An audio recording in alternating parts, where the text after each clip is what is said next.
Yeah.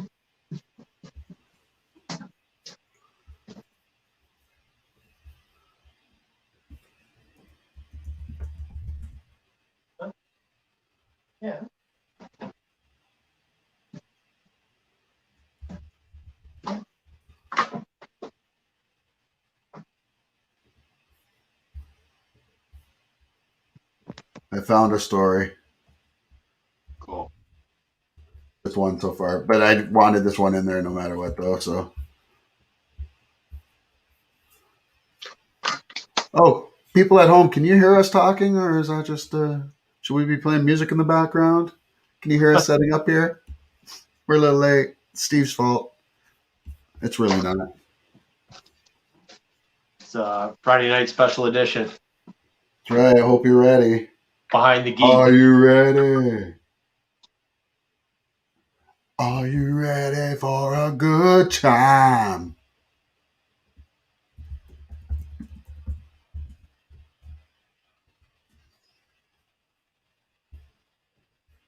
Yes, if you are hearing that, folks at home, I do apologize for you having to sit through hearing me sing like that. Hey, you should take that singing voice of yours and go head to the Olympia tonight. $1,000 prize.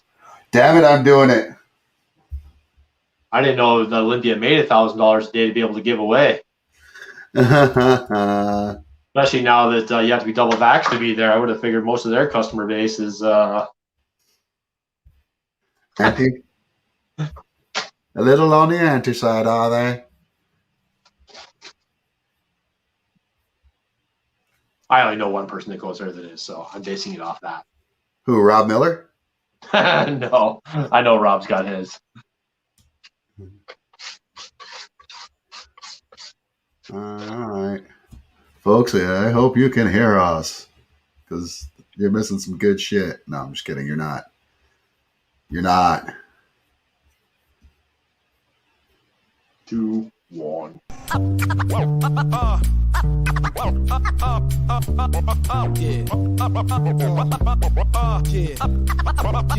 Black magic. You got to know, got to show. It's time to roll. So just tell me what you want to hear. Tell me what you want. So just tell me what you want to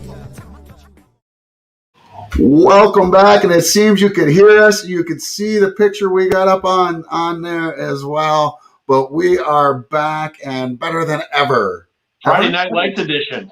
Friday Night Lights as well. Speaking of lights, holy, I'm a little bright here. Sorry, we don't normally do Friday nights, but we are this week just to, because I can't be here tomorrow. I have a previous engagement. So this is what we're doing instead. We're coming here tonight. Steve, I welcome everybody if you're new here or not. You know me, I'm a whiskey guy. I love my whiskey. Yeah, man. I'm trying to lose weight, though. And it's so hard to lose weight when you drink whiskey because there's so much sugar in it. And someone told me that the healthiest drink to drink is my least favorite drink. Tequila. So today, though, someone said, you know why you don't like tequila is because you always drink Jose Cuervo and stuff like that. And they told me this one stuff you get was really expensive. I didn't get it. But they told me this other stuff. And I just picked it up. Ooh, you can't see it. It's Souza Hacienda Blue. Yeah, I've heard of that. Yeah. So we're gonna give it a shot. Supposedly there's no sugar in it, and you don't get hangovers. Speaking of sugar, don't drink an entire bottle. I was just starting to get a handle on my pop addiction. That's something I've struggled with for years. I try and cut it down to 2 or 3 a day. Right. And then they freaking got to come back out with this stuff, man. Dude, that goes so good with Jack Daniels. Right. Like, seriously, that is my favorite mix with Jack Daniels. I'm not going to lie. Because that is usually my mix. Well, not ginger ale, but I usually mix my Jack Daniels with a couple cubes of ice and just a splash of cranberry juice. Right. Just a splash, though. Not anything more than that. No, just to give it color. Well, I've just given mine some color. I don't know how this is going to go because I'm not a tequila fan. So I added some, of course I added for my first round. I'm going to go to iced tea next with this, but for the first drink of the night, it's going to be with Red Bull watermelon.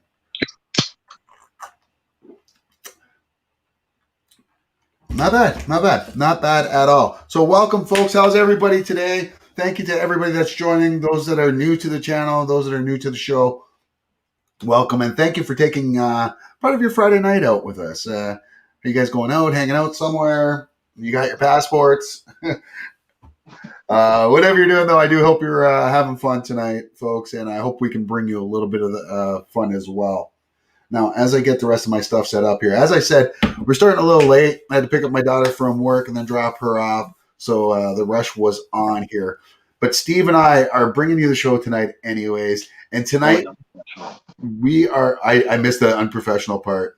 Was it me? No, it was Amber, wasn't it? It's always Amber. It's always Amber.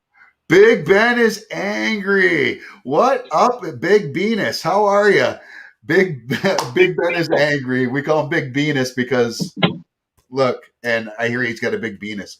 No, that's Big Ben Ortman, and thank you for joining the show, buddy. He is a wrestler. He's a promoter. He was at our last CWF NWX show that we did last Sunday, and dude's legit. Dude is legit.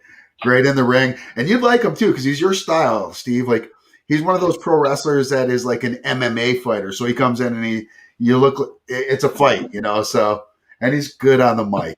I like the guys that you don't know if they're heels or if they're heroes. That's the guys I like.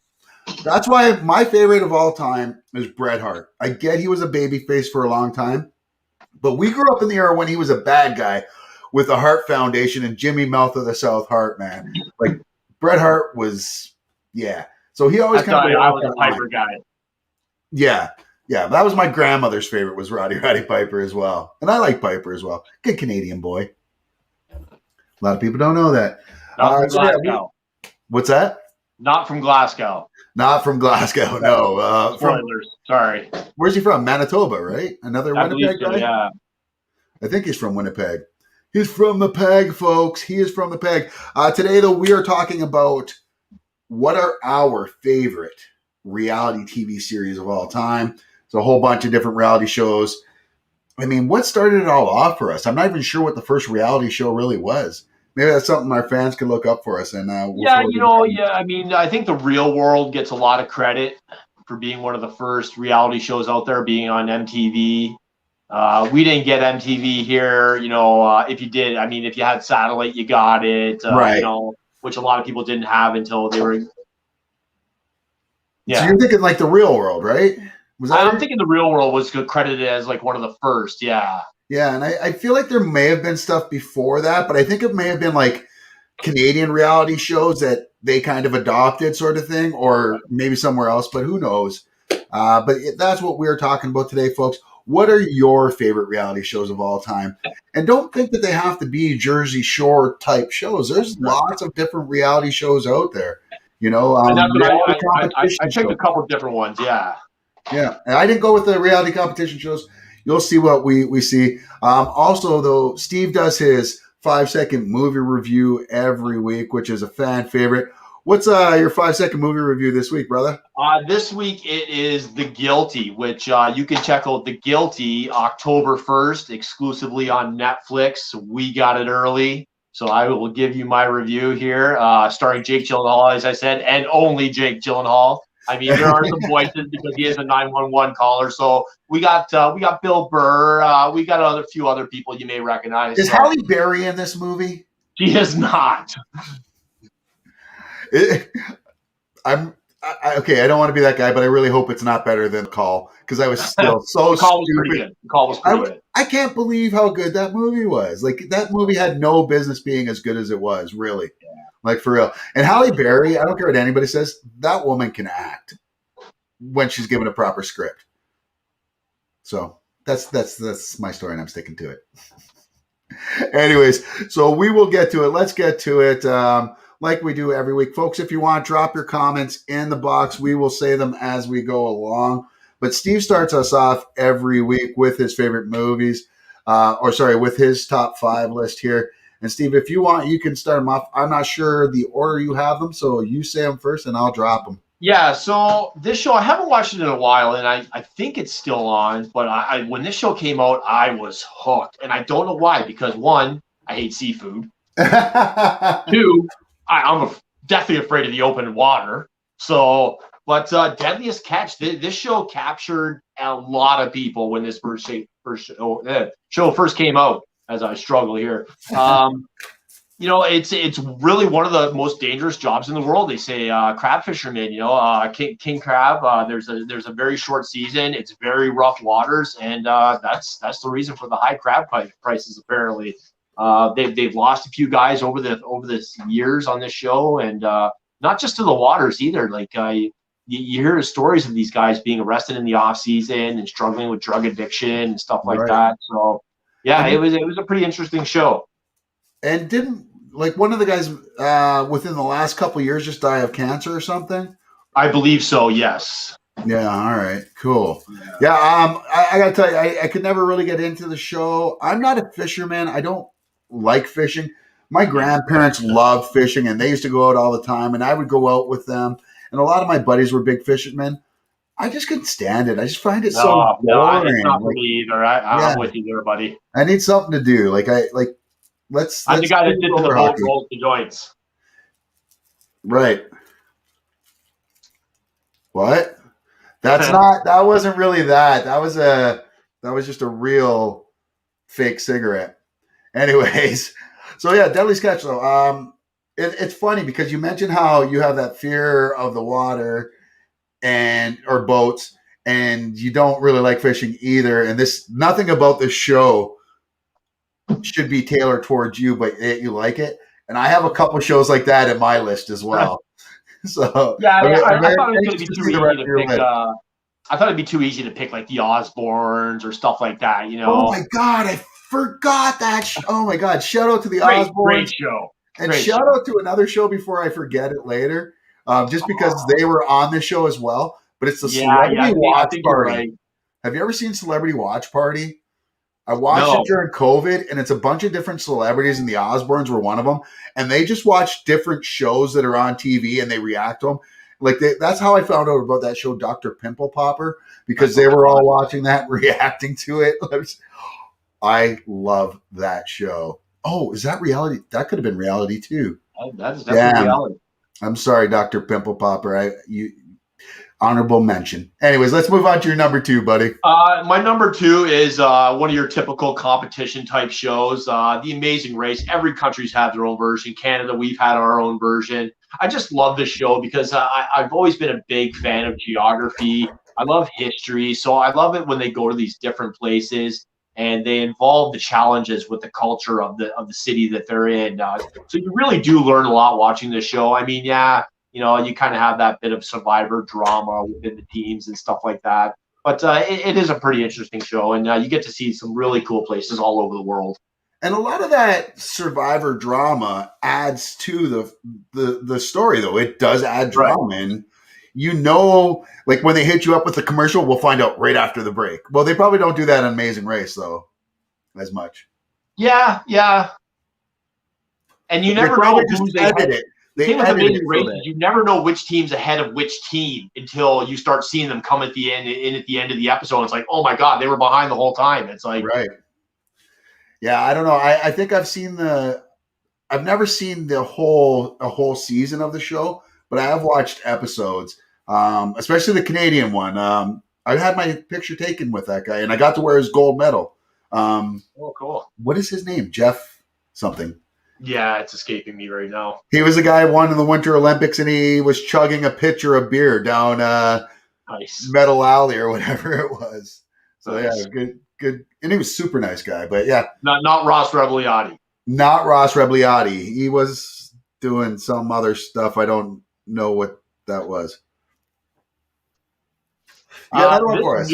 This next one was a show I just started watching. I just found out about this show. It's already done its run, but thank God there's lots of episodes for me to binge. But Jerry Springer hosted a show on Game Show Network called Baggage. And this show is fucking hilarious. This show is these people. It should be called Undateable. Really. Why? So the premise is one guy and or one girl, and then 3 of the opposite sex. And they start by revealing a small piece of their personal baggage. And from there, the one person gets to eliminate people based on the baggage they're revealing.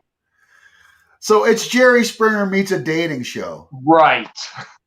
Fucking brilliant. It is awesome.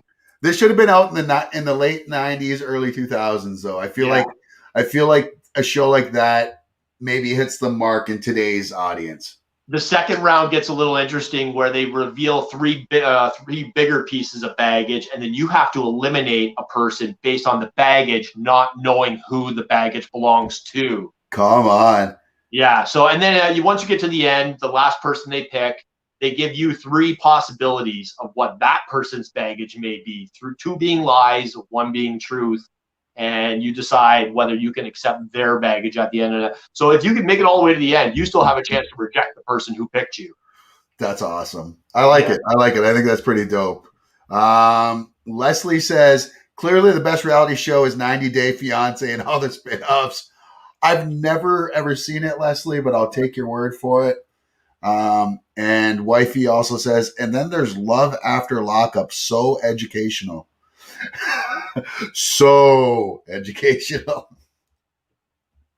Speaking of lockup, I watched last night a good movie that I hadn't seen in a really long time was The Last Castle, starring James Gandolfini and Robert Redford.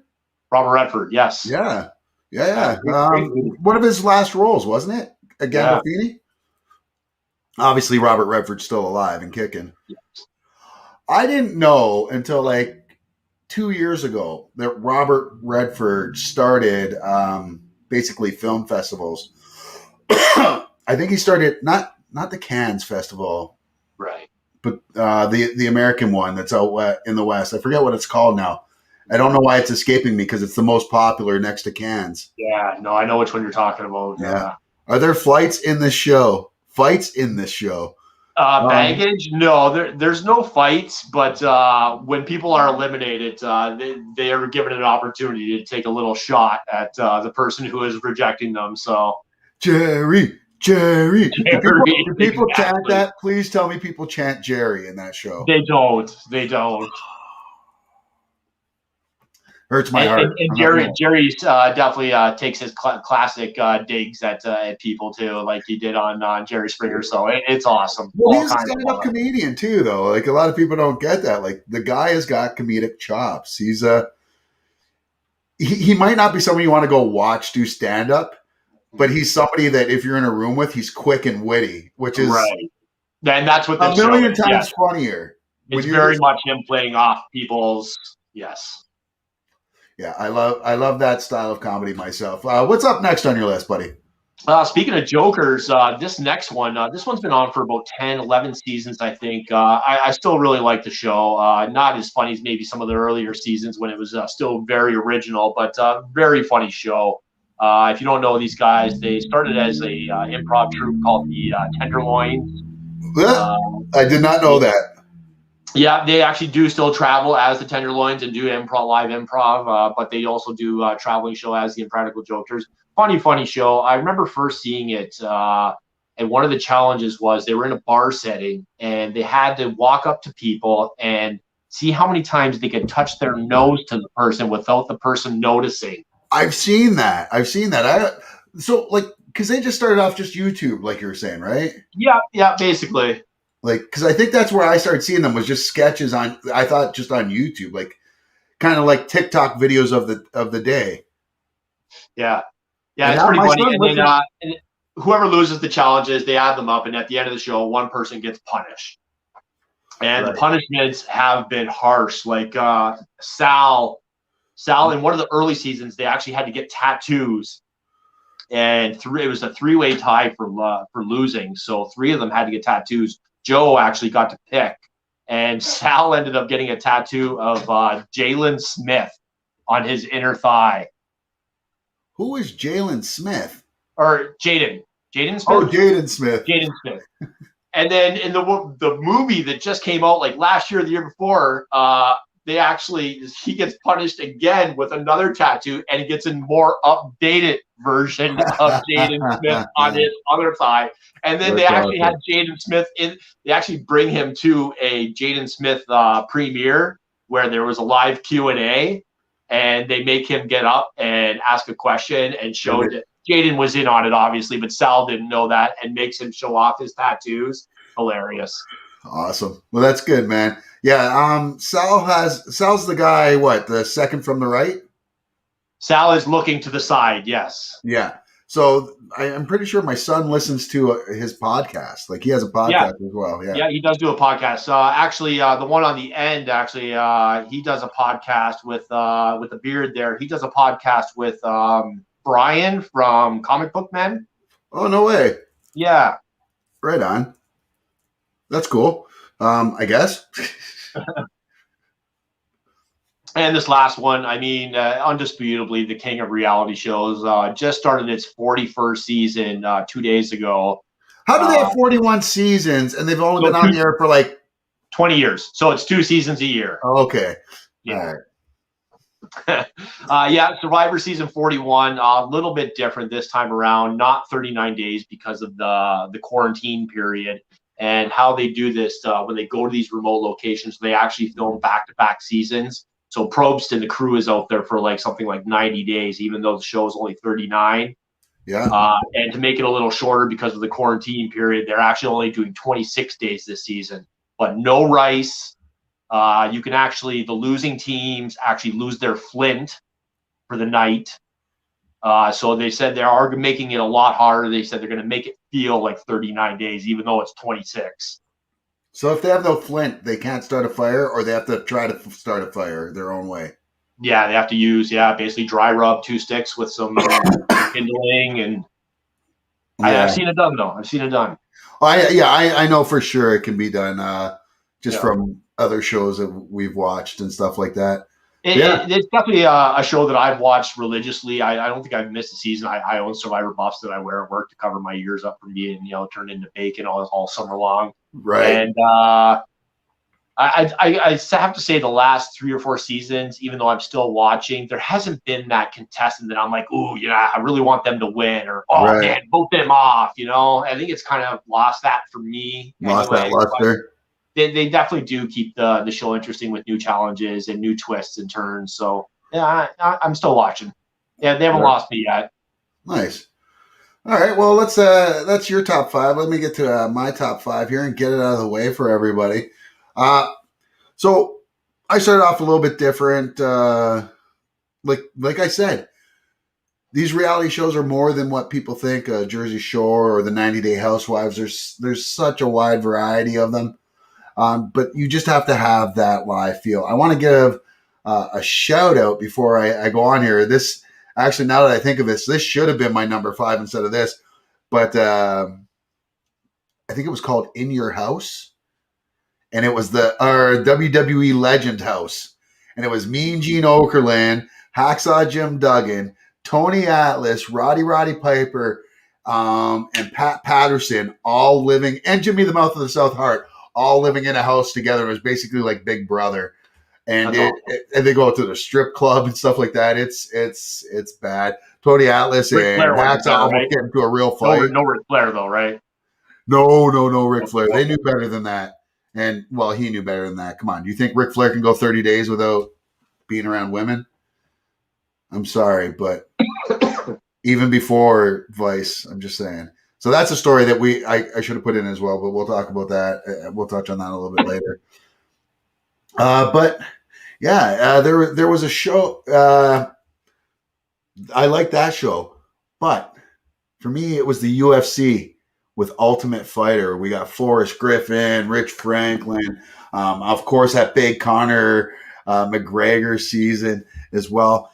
This was one of those shows as well. So, you get to watch guys just pound the crap out of each other for real. Yeah. Right? Like, like you got a beef, we're going to settle it in the actual octagon, which was great. But plus you had the drama that you would have from a Temptation Island or Big Brother or something where they're all in the house together, and it made for great TV. And I really, really like the Ultimate Fighter. I haven't seen it since they left Spike TV. So, I mean, that's right. Well over 10 years now. Spike turned into Paramount. Yeah. But even before, like they left before Spike turned into Paramount. So, I mean, But it was a good show when it started out. So, and we're talking about shows that really stood out to us, and that was one that did. Number 4 on my list. Don't hate me, guys. I've only seen one season of it, and I only watched it. So I worked at CHCH last year. I interned there, and they asked me to join a pool. Now, I play fantasy football. I play fantasy hockey, basketball, not so much baseball. So I'm usually just down, right? And it was for a show I'd never seen before, and it's a spinoff of an American show, and that is Big Brother Canada. I watched it this season only because I had a horse in the race. Right. And I'm going to watch it next season. And anybody who wants to be in a Big Brother Canada fantasy league with me, let me know, because let's do it. Because it's so stupid and easy, and there's no way to really cheat at it. So yeah, this one's been going a long time too. And I remember started trying to watch it in the early seasons, and I just couldn't get into this one again. Yeah. But put money on it. Put money on it and see if you like it or not. This is true. This is true. This is what makes games, sporting events that don't involve our teams interesting. Right? That's why ProLine works. That's why the NFL is still around, because ProLine. But yeah, for me, BB Canada, this is the season that I watched right here. I have never seen a single episode of Big Brother anything, the States, Australia, Canada. But this was the first year they had transgender on there. They had the first Aboriginal, but he was Inuit. And I'm sorry if I'm getting it wrong. We had everybody on this show and so many big personalities, as you would expect on a show like this. But I didn't know what I was getting into in this show. Like I said, I've never seen it before. I knew it was a bunch of people in the house, and I honestly thought it was going to be like the real world, Right. like we talked about earlier. That's what I thought. Or maybe the Surreal World. Yeah, which was another great reality show. How did I forget the Surreal World? Master P, Vern Troyer, Sylvester Stallone's ex-wife, the Hedgehog. Hedgehog. Jeremy. Oh, right. Ooh. I mean, him and Ric Flair this year caught up to both of them. That's actually something speaking of Big Brother Canada, and we've said, a lot of these shows have been done by multiple countries. We've never actually had a Survivor Canada. And the long-running joke here in Canada is we never had our own version of Survivor, even though like 56 countries have it, because we just call it camping. But there's actually two women from Toronto in this season. So Survivor contestants have actually been eligible to be Canadian for 2 seasons now. I just found that out. Oh, sorry. Cool. Yeah. Well, hey. Oh, Canada, eh? Make the video. Let's get it done. Let's get it. What's up, Ron? How you doing, buddy? Good to see you, Corbo. Happy anniversary, buddy. Happy anniversary. What was it, 14 years he posted the other day, him and his old lady? And sorry, we're Gen X. That's just, I don't mean that derogatory. It's just Turner phrase from when we're growing up. Now, listen, when I think reality show, this was the first show that came to mind. And I've said this a million times to you. The thing I don't like about Survivor is it's all these pretty people with cameras all around them. They've got help. Like, it's not, I get it. It's hard surviving out there, but it's not. You're on a fucking great island half the time. And, it rained today. We had to sleep outside instead of the cabin they provided for us. But this guy started it all for me. And that was Les Stroud on Survivor Man. Survivor Man, Les Stroud would go out into the bushes out in fucking northern Ontario, where he'd go out in the rainforest in Vancouver Island, and he would just be by himself with a bunch of cameras, and they would do episodes that were behind the scenes episodes, and he would show how he would have to do. Okay, so they needed a scene of me walking, or he's like, I thought it would be a good shot if you guys got a shot of me walking away, so I left the camera there. I walked away for about a mile or a quarter mile out of camera view. Then I walked all the way back, grabbed the camera, shut it off, and went back and filmed. Like, that dude did it all. He hunted. He made his own shelters, and he was by himself. You had the phone to get a hold of people if you had to, but that was it.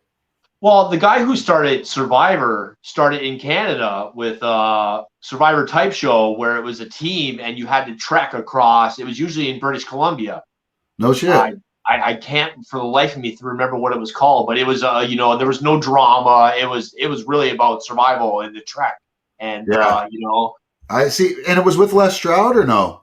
No. Oh, geez. Because Les Stroud is Canadian, and Survivor Man is a Canadian show. Yeah, see, the guy who is still the producer of Survivor started in Vancouver with a Canadian reality show, and it was they didn't stay in one place. It was a trek across, mountains and rivers, and right. It was the first team to get there, basically. And if one person couldn't make it, then you either had to carry them or you had to give up. Like you all had to cross the finish lines. I like that idea. Yeah, I like that idea. Good show. I would call it Alive. I don't know why. Just reminds me of the Mountain movie for some reason. I don't know why. Or Alone. Wow. Hey, see, we talked about it. We talked about Survivor. And I always said, like I've said, just make them like Les Stroud on Survivor, man. Like, that would make me so happy to see a contestant show or a contest show amongst people. Like, if Survivor was actually just with survivalists. I wanted to see Les Stroud on there with Bear Grylls.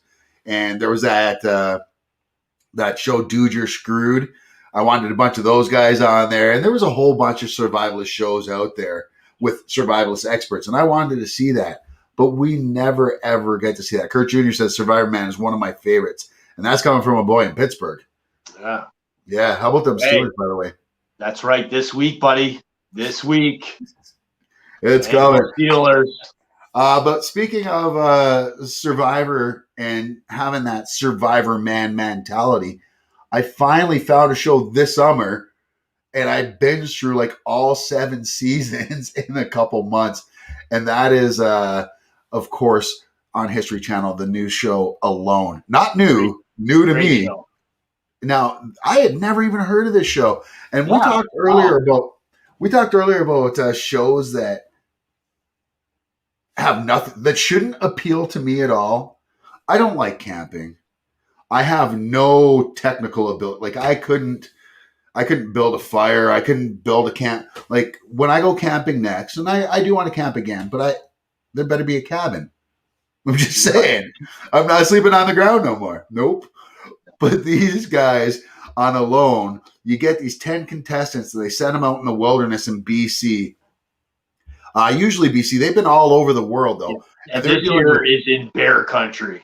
Grizzly bears, black bears, mountain lions we've seen on this show. Yeah. Everything. And you're only allowed to bring out 10 survival items with you. And I think that excludes your clothes, though, because people seem to bring a lot of clothes and stuff with them. But, so people will bring, a hatchet or some kind of sawzall. And, they always bring fishing line. The hooks can't be barbed. But this is that one guy this season made a badass fishing pole. Yeah, man. But we've seen some badass stuff made on there. I've seen full cabins made. Did you see the one season that girl made a cabin?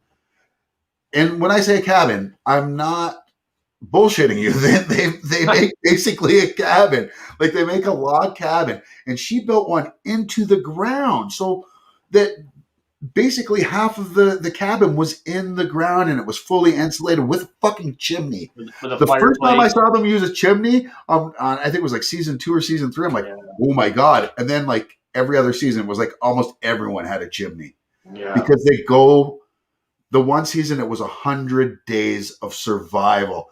To win, you had to last 100 days. You didn't just have to outlast everybody else. You had to last 100 days. And the beauty of it is you don't know who's still out there. Yeah. Right? The episode where he thought he was being hunted by a jaguar was chilling on Survivor, man. Yeah.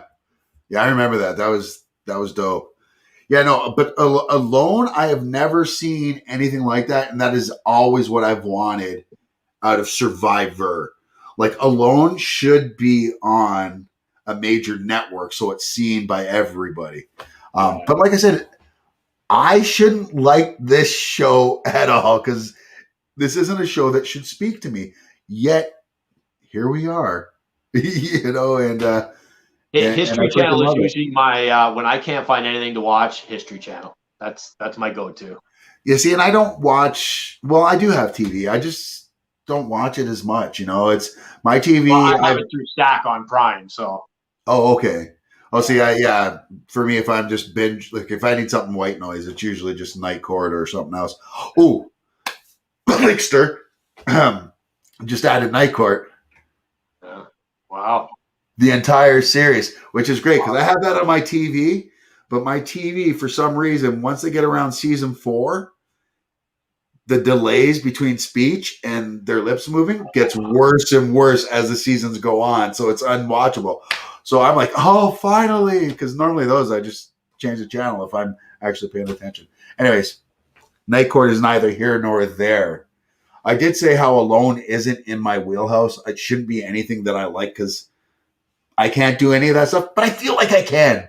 After watching that show, not that I feel like I would win on that show, but I feel like I'm better off, way better off now after watching that show than what I was prior to it. And you know what else gives me that feeling? For sure. I think I can make a fucking knife or a sword. You know why? Because my favorite reality show is one that I'm binging right now, and that is called Forged in Fire. I don't know if you've ever seen the show at all, Steve, but I'm sure I've talked to you about it. I've watched the show in past seasons, yeah. Yeah, I love the show. I have no business at all loving the show. I don't know anything about blacksmithing, about forging, about furrier, you know, like iron work or whatever they call it.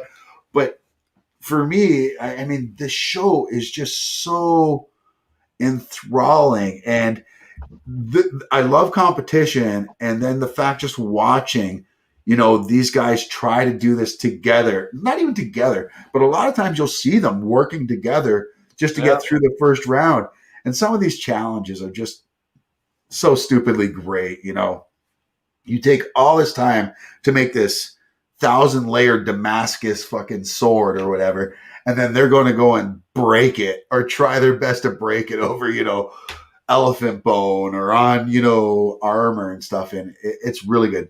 And of course, the best part of the show for me is Doug Marcaida when they do the final test and he does the will it keel test. I gotta say, like, okay, as a vegan, and it's not even a vegan thing, but even just as a person, watching them chop up the pigs and stuff I'm not a big fan of that. But when they've got the ballistic gelatin dummy, oh my God.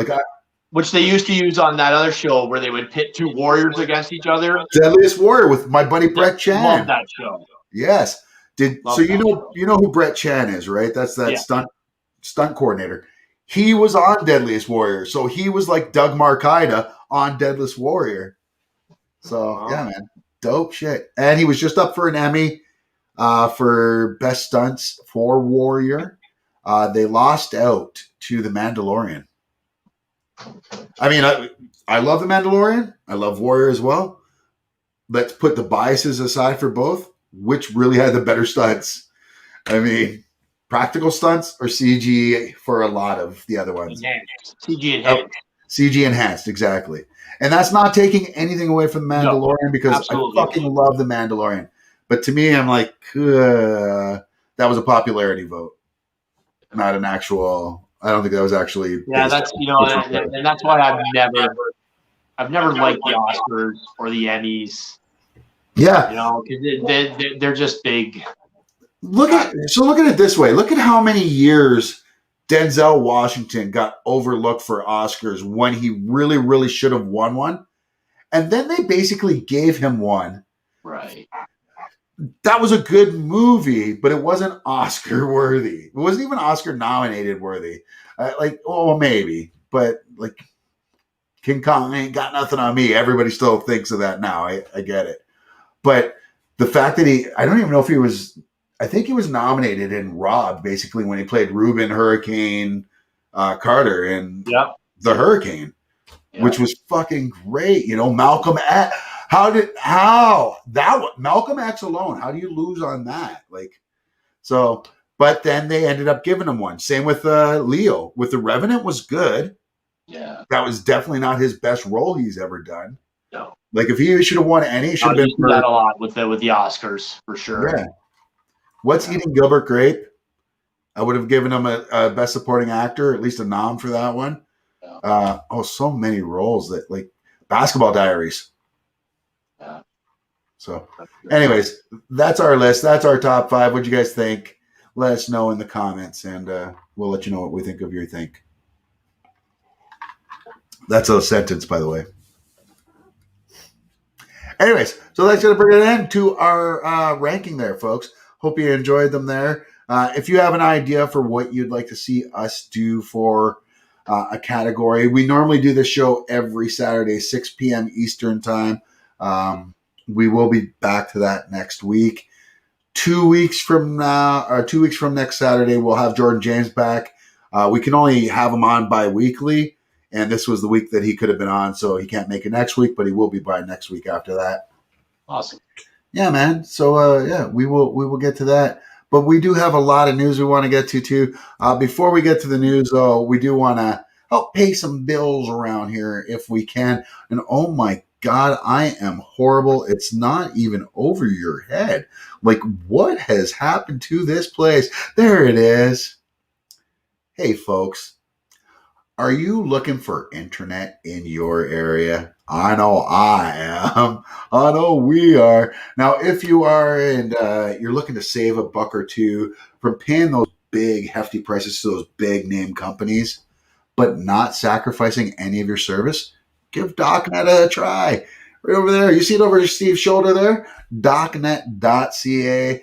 They've got you covered when it comes to internet and home phone, connecting your home to the world. That's how we're doing all this right now. DocNet, yo. Right there. DocNet. Crazy. All right. So that's it. We got that out of the way. DocNet.ca. Tell them that RatG TV sent you. And it's only good if you're in Canada, by the way. Steve, did you see about Megadeth canceling? Oh, no, I didn't hear that. Oh, why did they cancel? Yeah, I don't know. That's I'm definitely going to be looking that up for sure. Well, we do. I guess that's could bring us almost into time for news, but we got some other stuff we have to do before that because we always have to get in Steve's 5-second movie review. And Steve, what are you reviewing this week again? So I am reviewing the upcoming Netflix movie. You can watch this movie October 1st exclusively on Netflix. It is called The Guilty, starring Jake Gyllenhaal and only Jake Gyllenhaal. And like I said, there's people on the phone, and there's a couple people in the room with them, but it's really starring Jake Gyllenhaal. Wicked. All right, well, I'm sure if it's starring mostly Jake Gyllenhaal, it's going to be creepy as fuck. Tell me a movie that's not where he's not the focal point of it, that it's not creepy. And I'm not talking Brokeback Mountain. I don't care about that. I'm talking Nightcrawler. I'm talking Bubble Boy, Donnie Darko. What was the one with that? Do you remember the one with the kidnapping? Zodiac? No. Oh, man. Babe, what's that movie with Jake Gyllenhaal and the kidnapping? Anyways, moving on. Megadeth, last 3 shows. They canceled the last 3 shows of the tour. Oh, cool. Oh, no way. That sucks. But I'm sure there's a reason. Probably COVID, be my guess. But that's speculation. Just purely speculating. We don't report anything that's not true here. Yeah, we may speculate, but we'll let you know we're speculating. Because, we're human. People do that, yo. Especially Steve. We trust the internet. Do we now? I do. Well, I saw on the internet Abraham Lincoln once said everything on the internet is true. So I posted that because he told me that. He told me I could quote him. You got to believe Honest Abe. Honestly. Survivor Man, The Ultimate Fighter, Pros versus Joes. Kurt, oh my. We need a revival of Pros versus Joes. Do you remember that show, Steve? I do remember that show. Yeah, on Spike. That was Hey, Dwayne Johnson. Did you mean Brokeback Mountain? You got some money. Brokeback Mountain? Just stop it. Chopped. I don't know what Chopped is. I'm assuming that's a food show, as well as Iron Chef. The last two might not be reality TV. They're both reality TV. Yeah, I would say they're reality TV. RatG TV. RatGV only speaks the truth. But RatG TV, we tell some shit. Fuck those guys over fucking RatGV. Yeah, fuck RatGV. That's so hard to say. All right, let's move on. So, time for Steve's The Prisoners. That's the movie. Sorry, Prisoners. Who else? Hugh Jackman. Hugh Jackman. Huge Jackman. Nightcrawler. Huge Oh. Jackman. Before we get to your review, I watched Free Guy. You watched it. You didn't care for it, right? I walked out, but I'm gonna finish it like this weekend because I did not stop laughing the entire movie. Now I get Ryan Reynolds. Is Ryan Reynolds? Amber, shut up. Movie. Sorry, you watch fucking Deadpool. Did you know this is a show going on right now? That was the beginning of the career movie. Steve's giving it a It was the beginning of the career movie, not an end of career movie. Okay. Okay, just like you did, Amber. Just like you hated This Is Us. Remember? So just watch the rest of it and we'll see, okay? Anyway, we're gonna move on. I honestly really like this movie though. Ryan Reynolds, like you said, is Ryan Reynolds a lot in this movie, like a lot. But this movie is like it's the Ready Player One movie he deserved. I'm gonna give it a second go this weekend. Yeah. Did you watch Ready Player One? I did. Did you like that? I did like that, yeah. Yeah. See, I felt it was like Ready Player One, but more heart to it. Yeah. And it was, you have to get to it, but like I said, it's Ryan Reynolds comedy. 40 minutes in. So. Oh wow, yeah. Yeah, you might not like it then. It might not change for you.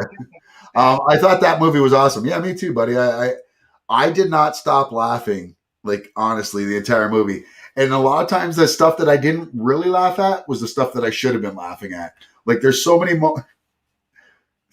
the stupid joke where, and this is a bit of a spoiler, but not really, doesn't have any impact on the movie. But you know how he meets that other girl, the actual real life person, and he's meeting her for the first time. Did you see that part? Where they go to her hideout and she goes into her locker and she's like, turn around. And he goes, it does a full 360. The stupidest thing in the fucking world. And I laughed. Like, I was like, I shouldn't have laughed that much at that joke because it's not that funny. But it was just so genuine. Like, because he's so oblivious, because he's an NPC. So he just doesn't get it, right? Like, he's the guy you play GTA. So he's that guy that you jack at the restaurant or at the bank all the time. I love the story. I love where I love the concept, and I was really excited for this one. So yeah, I'm definitely going to give it a second go. Yeah, like I said, it might not change for you. It's just different strokes, different folks. But fuck, I laughed my ass off. I loved it. For Ryan, I'm willing to give it a second chance. Not you, for Ryan Reynolds. Yeah. I know, bastard. No. No. All right. Well, you know what? I gave my review right there of Free Guy. But we're actually here for your review because, you know, the name of the segment is Steve's 5-second movie review. So with that, I think it's time we get to Steve's 5-second movie review by Steve. Yeah.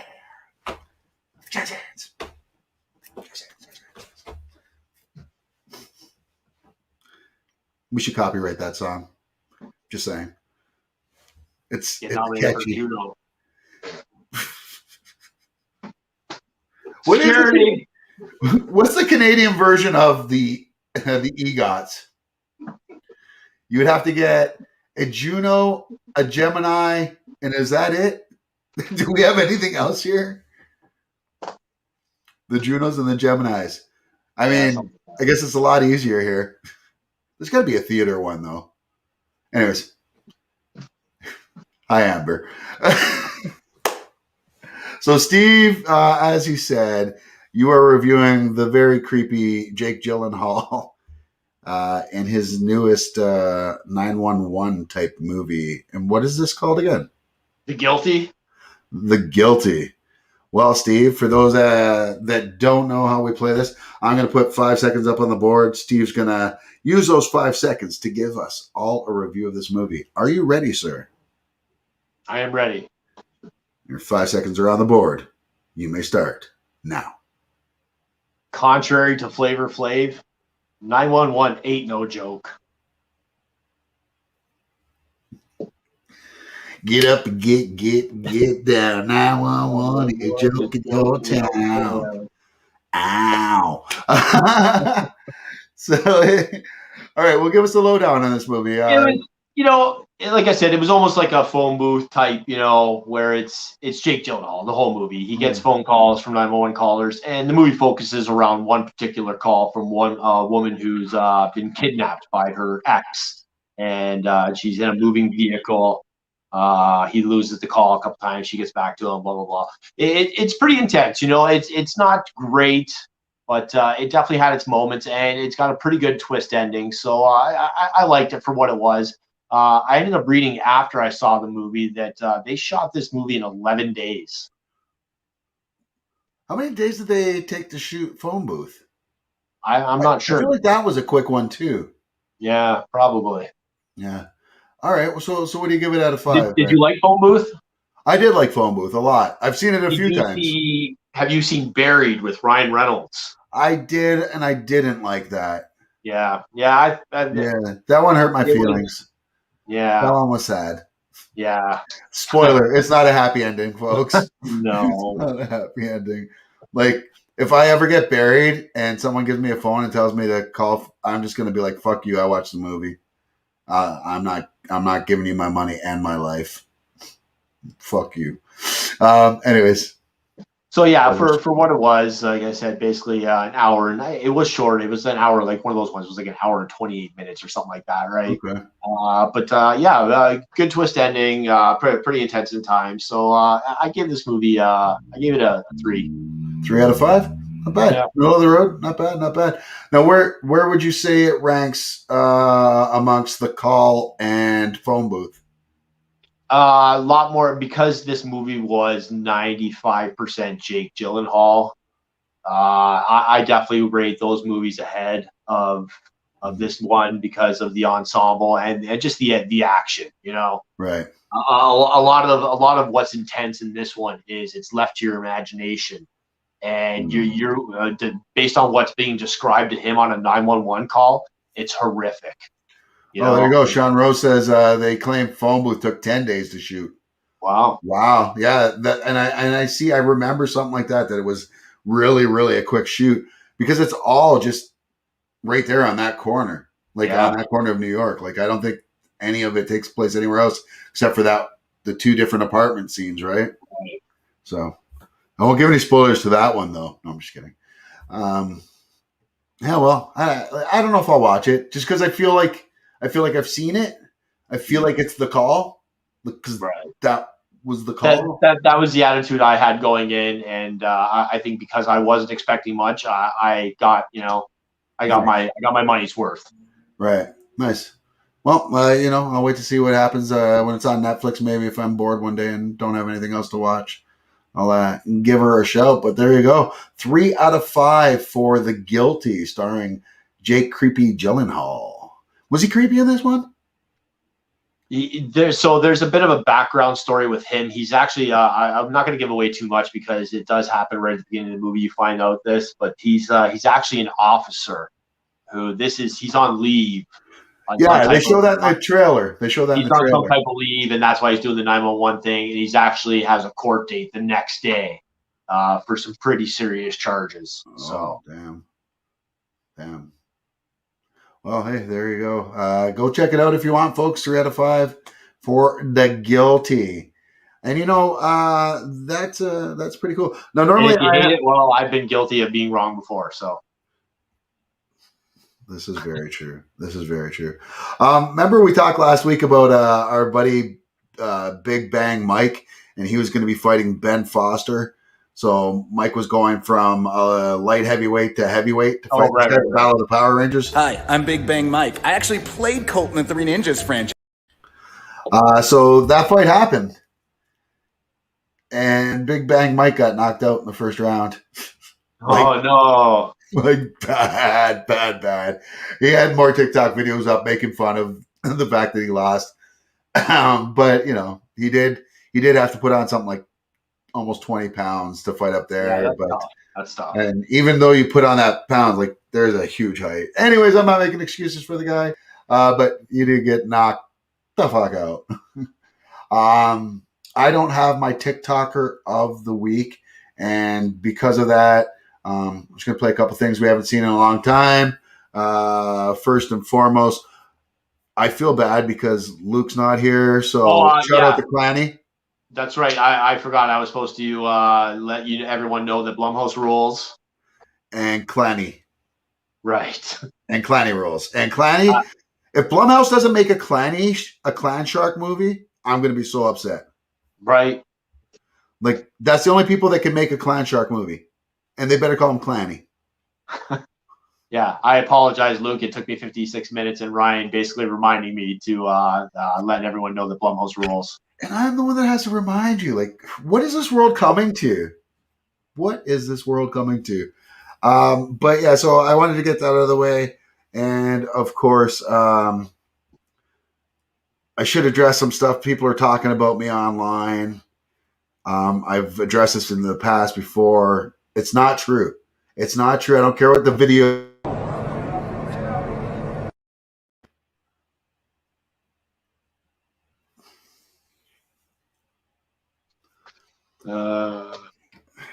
It was New York. I don't know. That's just, yeah. But unfortunately, what happens in New York doesn't stay in New York. No, it doesn't. Not even the least little bit there. So, but yeah, that's basically it. I have other videos I can show. It's just old. Hey, this is a guy that was pretending to be me until we ratted him out. Who's gonna miss me while I'm gone, huh? Who's gonna miss me? Who's gonna? That literally was somebody that stole Ryan's All Things Geek as his personal thing on Facebook. And I'm sure that's not really him. Obviously, that picture, that was just the profile picture that was there. Although there were a lot of pictures of that same dude on their profile, but we miss that guy. We miss him a lot. It don't work without the ginger beard. No. You meant sitting beside me?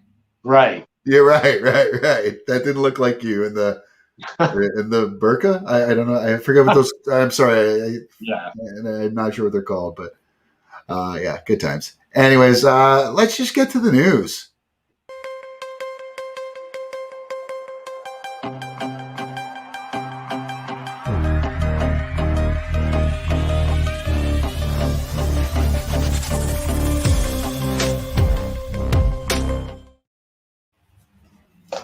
So we're here back for the news. Big shout out to Jordan Gascon from the Jordan James Show, who set us up with a lovely intro right there. Yeah, good guy. You will see him in 2 weeks' time when we'll bring back OK Boomer. I could have showed you the intro for that, but you're going to have to wait now. 2 weeks. All right. So, Steve, every week when it comes to the news, you start us off, and you start us off with the bad news, sir, and this week is no different. Yeah, and I'm going to admit that, I mean, I'm not saying I'm a fan, but I'm one of these guys that I like watching obscure movies. I like, I love horror movies from the 30s to the 50s. I just love the B stuff. So I went through my blaxploitation phase. And right. Some of those movies, that we got turned on to as kids in the 80s, with video rentals. So yeah, Melvin Van Peebles, father of Mario Van Peebles, sorry. has died at the age of 89. He was an actor, filmmaker, playwright, novelist, composer. Had a big hand in the blaxploitation movies of the 70s, most notably Sweetback's Badass. And you know what's great is Mario Van Peebles played his father in that movie. Like played no way. in a movie, playing his dad doing that movie, almost like Eddie Murphy with Dolomite, right?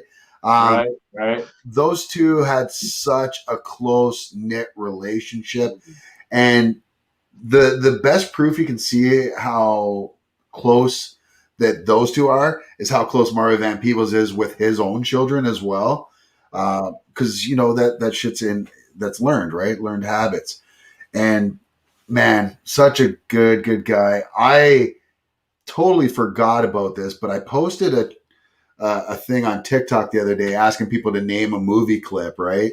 And the movie clip had Melvin in it, and I forgot he was in the movie with Mario Van Peebles, and that was the cowboy movie Posse. Mm-hmm. Yeah, great movie. Great movie. Well, I honestly have to watch it again. I just for the time. I remember really enjoying it. Yeah, Blinkster. Yeah. I don't know where you could watch it again though, Blinkster, but I'm sure you can find it somewhere. God bless you. Thank you. Or whatever deity you pray to. We're not going to go there. Yeah, but good long life. Big contributor. Yeah, 89 years old. Yeah. How old? Sorry. 89. Yeah. And definitely left his mark. So. Definitely, he will be missed. Moving on, star of Sex and the City. Also, you probably saw him as the doctor friend in Something About Mary. Willie Garrison, has died at the age of 57 of pancreatic cancer. Yeah, he's been in a lot. Oh, a ton of stuff, yeah. My kid watched him on White Collar. I remember him originally from SG-1, Stargate. Oh, right. Yeah, I saw that he was in that, yeah. Yeah, man, he was on that for like the whole run, basically. So, great actor. As we say here at RatG TV, fuck cancer. Big fuck you to cancer for sure. Yeah, man. And he wasn't the only one. No, next one. Me and Ryan, we grew up watching movies of the 80s and early 90s. Movies like Lethal Weapon 3, Menace to Society, House Party. And then later on, Malcolm and Eddie and Friday. Anthony A.J. Johnson has passed the age of 55. Yeah, and he was another one that you just saw everywhere. Like we would see, like he was never always like the main character in anything. He was always that side character, but he was. You could tell he was just one of those guys that was full of life and energy because every character he did had that same kind of energy that he brought to it. So, yeah, it's a tough one. And how did he pass? I didn't have a cause of death for him, so. That's too bad. Yeah. He was in an X-Files episode. Which one? Oh. Who was? I'm not sure. You guys got to remember, you guys are usually a couple seconds behind us, or about a couple seconds behind us. So you have to let us know who you're speaking of sometimes. But rest in peace to all those guys, or rest in power, yo. Yeah, man. So I guess maybe I can start us off. Actually, you can start us off here. Why don't you just take the news today? Like, I mean, I have a couple stories. Oh, and he's talking about Willie. Gotcha. Oh, yeah, Willie. Yeah. Starting off, recently we were talking about award shows earlier, and the Emmys was this past week. Seth Rogen kicked off the award presentation and quickly took over the show, basically accosting the show for saying, what is this? Like, what did I show up to? He's like, this is not what was promised. I was told this was going to be outdoors. This is not outdoors. He's like, really? We really need 3 fucking chandeliers, instead of making sure Eugene Levy doesn't fucking die. Well, I mean, good for him. The producers of the Emmys were not impressed, as you can imagine. So yeah, I don't know how many Emmy nods we'll be seeing Seth Rogen be getting in the future. Well, I think he's done with a lot of TV acting, anyways. But where he'll get hurt is he produces a lot of TV I was just gonna series. say, yeah, The Boys, Preacher, and Yeah. I think they have a couple other things in the works. Him and Evan Goldberg. But yeah, I mean, if he's right and they promised certain things and then they didn't do that, then he's got every right to be upset because that's what they said. I'm not saying whether what they did was right or what, but if they we weren't there. something, We weren't there. yeah, Unfortunately, Jennifer Aniston said she wasn't going to be going because of she was afraid of the protocols, and we stood by her, and we also did not attend. We stuck with you, Jen. So well, yeah, exactly. That's why. So Jen, call me. Well, Ben's back with fucking J-Lo. So you're going to get back together with Jen? I mean, if I have to. That's one you can't find on Wikipedia. No. Also, I think, did Jada Pinkett Smith and Will Smith break up? I think they're kind of like an open thing. Oh, don't call me.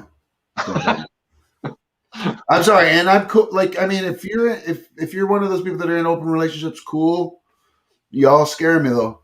I'm not gonna lie. There's something just not. I mean, no. Anyways, moving on. What you got next, buddy? Sticking with the Emmys, Ted Lasso and The Crown absolutely killed it this week. Ted Lasso ended up tying a record of most Emmy nods in its first series or season with 20. I think it ended up taking home 4 this year. The Crown also cleaned up. Now, have you watched either one of these? I actually have binged every episode of Ted Lasso, and as soon as the show's done, Lasso. As soon as the show's done today, I'm going to be watching today's episode that just came out.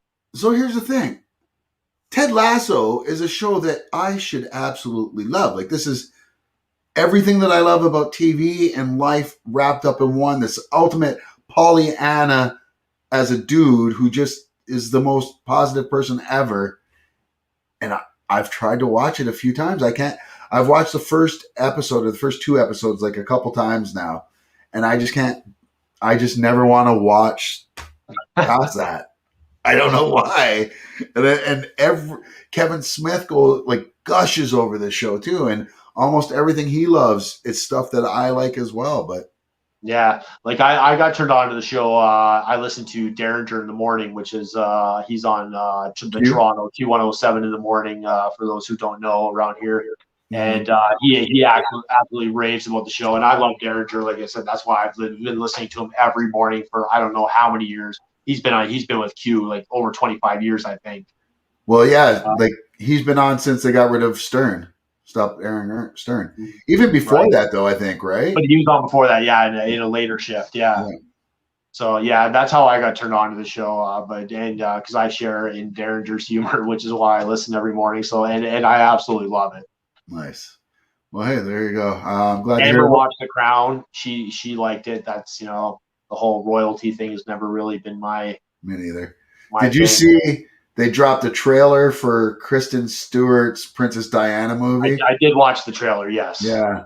All right. Yeah. And I get that they're trying to put her off as sad. And I understand that that's part of being a royal is smiling for the cameras. It's just every time we ever saw her when I was a kid, because that was back in the 80s, I always just remembered her as this very vibrant, smiling woman that seemed like everybody wanted to be around, that she was just someone that everybody could trust. I'm not saying Kristen Stewart looks untrustable at all. It's just, not like, I don't even say that as a joke. I mean, like, literally, I just mean just the way that she's portraying her in that trailer at very least. I'm like, Kristen Stewart already has this perception that she's always miserable and never smiles as it is. So I don't know if as the people that are trying to promote this movie, that's the trailer I would have went with. I would have went with more of the positive sides of Diana, and then maybe just show glimpses of the actual tragedy stuff, just because people want to know, why did you hire an American woman to play a Brit? And I always want to know why they always hire Brits to play Americans and Americans to play Brits. Yeah, like how many Brits are in The Walking Dead, right? Right? I mean, and Andrew Lincoln's one of those rare times from either side where they could actually nail accents, like territory accents. Like he sounds like he's from Georgia, you know, like he sounds like he should be that. Most times you'll hear Brits and they just sound like that blank American, whatever. And same with Americans or Canadians. We do just that blank British wherever, you know, where you can tell that people are faking it. Not like my Aussie accent. It's pretty good. They're another prawn on the body. I've been listening to Jim Jeffries. Points for accuracy. Thank you. Love it. Nathan Cochran here. How you doing, mate? How's it going? How's the goats? How's Zeus and the Wellandwingnut? That's right, our buddy Nathan Cochran named 2 goats after both of us. Mine was the father goat, of course. Be careful if you're driving. Yes. Please. Shouldn't be watching and driving. I mean, unless somebody else is driving. Right. Watch away. It's okay. Watch away. Or someone else is holding the phone, you're just listening. All right. What else you got for us? So if you're a fan of Adam Sandler, and if you're not, then you've probably never heard of this guy. But Peter Dante has been pretty much Dante in every movie he's been President in. Dante. Yeah, drug dealer Dante and Grandma's Boy. Not that Adam Sandler was in that, but it was a Happy Madison production. He's been arrested and charged with a felony. A restraining order has been taken out by his neighbor. Apparently, a new neighbor's moved in, and there was a lot of construction going on in the house. Dante lost his cool. Peter Dante lost his cool and went over there, basically threatened to kill him and his entire family. I shouldn't be laughing. I just coming from him, he just I follow him on social media. He seems like the most laid back dude ever. Exactly. He's been let out on $50,000 bail, but will be facing charges. I mean, maybe a bad day. Chalk it up to it's one of those. Yeah. Everybody's got one of those bad days in them, I guess. Yeah. All right, buddy. Cool. You know what else I heard? And we reported it on the page. Have you ever watched the TV show Teen Wolf? No. So it's I think I maybe watched like a couple episodes, but that's it. I watched the first season. I liked it. I thought it was decent. It was like an MTV show, I believe. Right. It was okay. I think I watched the first couple seasons, honestly, to tell you the truth. Didn't mind it all. Went 6 seasons. My son loves it. It's a hit show. It's been off the air for a few years. The lead character on the show, Tyler Posey's been in a band for the last couple of years. But now there is talk that there is a Teen Wolf movie coming, and it's based on this TV show, not on the original movies, which is weird because this show is based on the movies because we've got Styles, we've got Scott, so but they've changed it up a bit as well. But if you see they're saying that most of the original cast might be coming back for this movie. I'm kind of all right with this. The only question I have is the one guy on the far right. I didn't keep up with it. Maybe he died. I don't know. Not the far right, but the one that's second to the right. That's Superman right now on the CW Superman and Lois. And for a lot of people, whether you're a Snyder fan or whether you're a Christopher Reeve fan of Superman, like everybody seems to really like that guy that plays Superman, even though he's smaller and doesn't really look like Superman. And I do too. I think he does a fantastic job because he captures the heart of Superman. Little tangent, but anyways, what do you think? Yeah, I mean, definitely for a younger audience, I think it's going to work. Yeah. Me, unless Jason Bateman's involved, not so much. Why not Michael J. Fox? Give me some MJF. He started it. He has more right to be there than Jason Bateman. I was trying to explain that to my kid today about Teen Wolf 2. I'm like, no. It was Teen Wolf TOO. Right. And Jason Bateman was a Teen Wolf 2. But he played a cousin. Right. It was because the dad was in it. Right. I know. Right. I'm like, I told him, I'm like, it was like when the fucking Duke boys left, and then these other cousins that were basically clones of them, they were the Wish version of the Duke boys showed up. That's what Jason Bateman was. I listened to Smartless podcast with Jason Bateman. Right.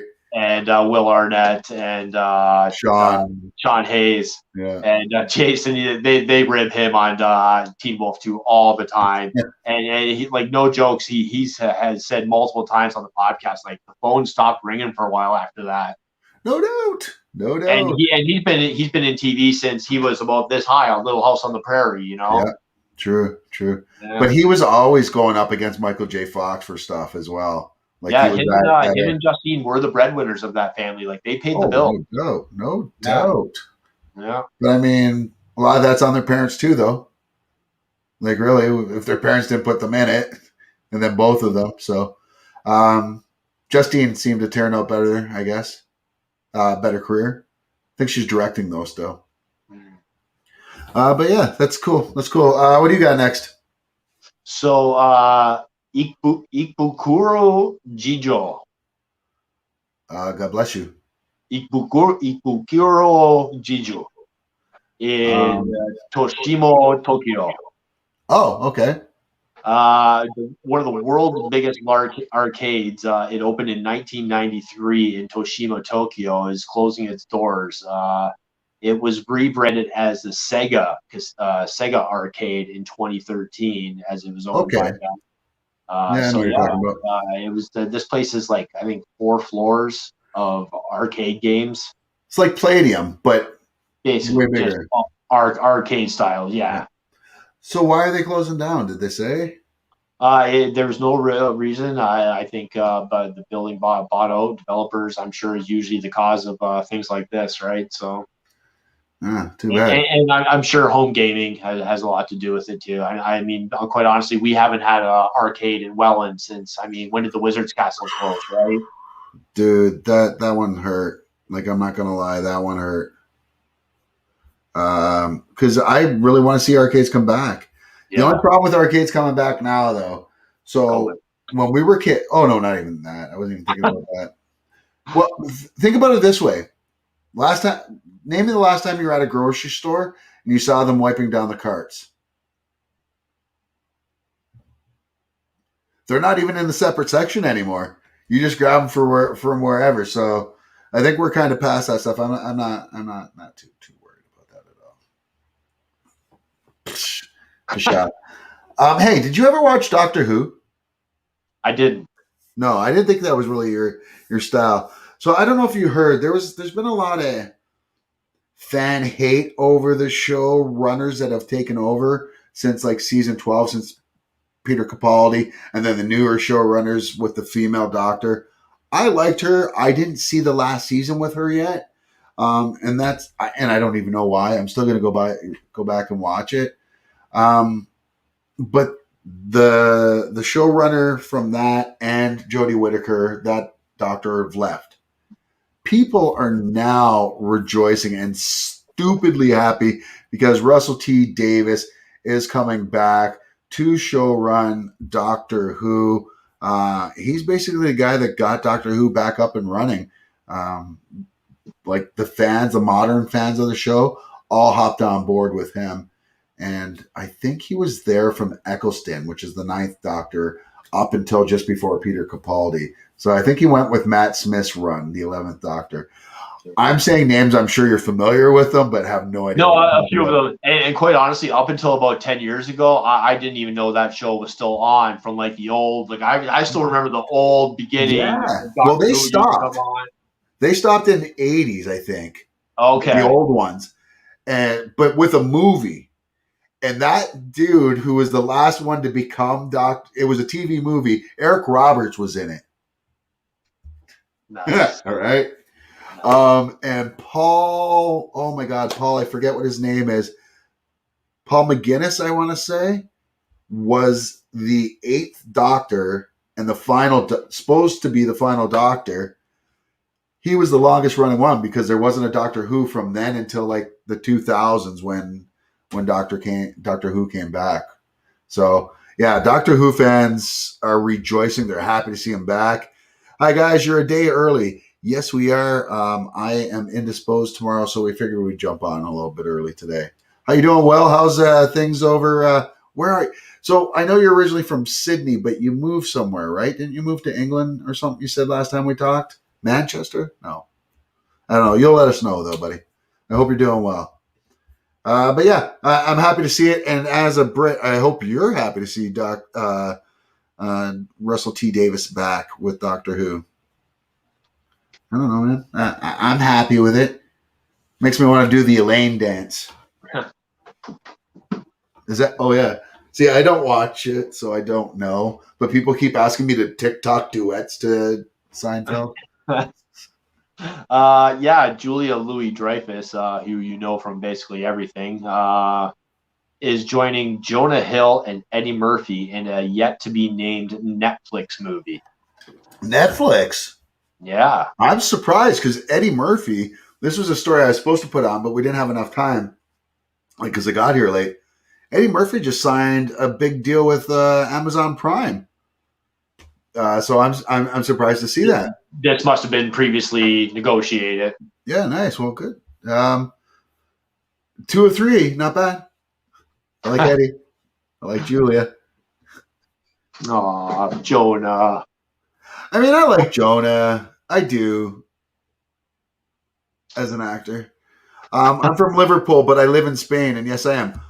How do I always think you're from Sydney, Australia? Were you in Sydney the one time when we were talking? You are in Spain. Well, hey, glad to hear that. Wonder if you've ran with the Bulls. Let us know. All right. Julia Louis-Dreyfus. Cool. Cool. Do you have any other stories? That's it. Well, I have one more story for you. That's right, buddy. I was ready for this, just for you. So, William Shatner is ready to go where no Star Trek actor has gone before.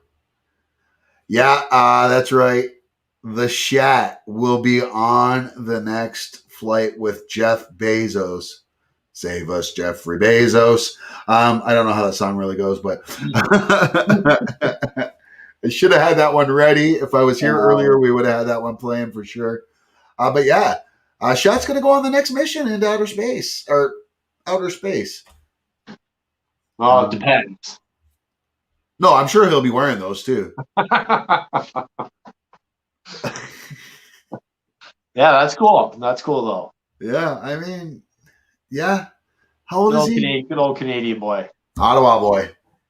Gotta be in his 90s, right? Pretty darn close, if not. Yeah, that gives hope to me. That he can go to outer space? Into space. Yeah, well, hey, you never know. Yeah, I'm happy to see it. I hope he does. I hope he gets out there and he does the beginning of Star Trek, like the space. Someone needs to be up there playing the what's it called? Oh God, I'm trying to remember Big Bang. I can't remember the thing they played that plays the theme song. Bare Naked Ladies? Thurman. Oh. See, I could be Michael Winslow. 90. 90 what? What are we talking 90, about? He's 90 years old. Shatner. Oh, thank you. Thank you. It's like 90 what? The Shat. Well, hey, good for the Shat. I hope he makes it there and back safely.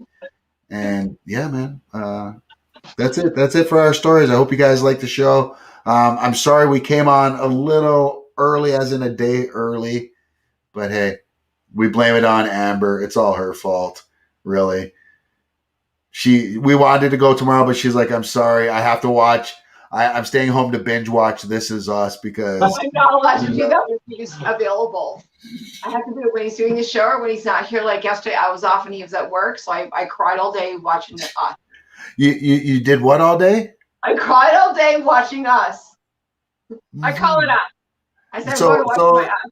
So the show that you came on here on live and made fun of me for crying at, you cry at every episode. I don't see why you laugh or why, like, what is it, man? We just don't get. Like, you sent me personal messages. Episodes. It wasn't even so much that she came on live. She messaged me even to say this stuff. I love it. The first half of season 1 was boring, man, and then it got really good. So yeah, I'm just gonna It's say, one of the best shows I've ever seen. yeah. So when you tell me It's like that Game of I'm Thrones, done the for first like episode, I'm like- Free Guy or anything else, I'm just gonna Free say Guy, This I Is was Us. disappointed for Ryan because I expected more from him. This Is Us. Yes, This Is Us. That's my reply for everything now. This is us. And Bengals Hey, are going all down. my friends have one.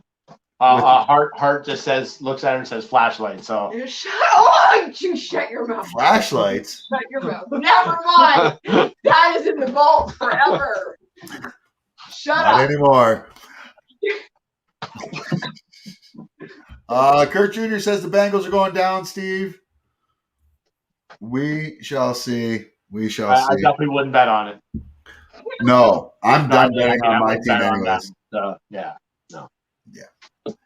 No more of that for either of us. Just don't kill our quarterback. That's all I ask. You should be asking that your quarterback doesn't kill you guys. Nah, he's looking good. So We'll see. did you see the score of the Bears game? They lost 2017. Joe Burrow tied a record you don't want to have. He threw a interception, and then they scored. He went right back out there. Next play, throws a pick six. They get the ball back. First play on offense, throws an interception. So 3 straight passes, 3 picks. Then his next 2 passes were both for touchdowns. What was the final 2017. for Cincy? No, for the Bears. For the Bears, that's right. Yeah, that was our first win. But yeah, 3 straight passes, interceptions, next 2 passes, touchdowns. Tied a record from I don't even remember when the record was from. That's never been done before. Well, congrats.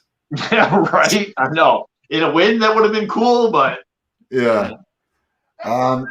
Listen. 20 minutes on my S episode. So you gotta keep mine for 20 minutes. oh no, we're done. Yeah. Honestly, me and either my team is very inconsistent. My team's very consistent at losing. My Historically, Vikings, yeah. Even when you get to the big game. that's what we do. When we've got Seattle this week, so we might be 0-3. I gotta go before you Yeah. get Anyways, that's going to do it for our show tonight. We will be back regular time next week. I'm pretty positive we will see, though. Regular time Saturday. Regular time Saturday, 6 p.m. I hope you all enjoyed the show. Hope you all have a fantastic weekend. And Ryan, you need a kicker. Dude, it doesn't matter who the kicker is on the Vikings. We always Drink, smoke responsibly. And you know what? Have your all and have a great weekend. Peace.